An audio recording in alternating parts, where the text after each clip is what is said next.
Well, basically how the court systems work in bankruptcy, there's two different court systems.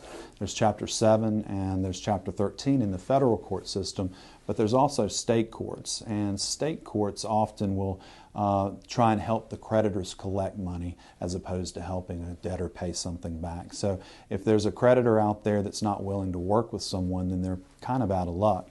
It just starts out as a creditor. It turns over into where they turn it into a collection agency type setting where they make a lot of phone calls and really try to coerce you into making a payment. And eventually it goes over to an attorney. And when the attorney gets it, they just file a lawsuit. They may not send very many letters. They'll file a lawsuit, and it's called a complaint.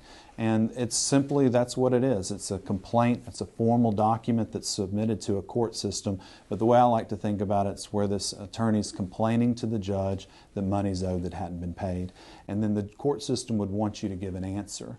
Now, some people want to give an explanation as to why they've gotten behind or why they can't pay it, but really all the judge wants to know is whether you owe it or you don't. So the way you can answer these things is, one, you could admit that you owe that money. That's just simply all you'd have to do is admit it in a formal written document. The other way is you could dispute it. If you didn't think it was your debt, then that would be a reason to dispute it.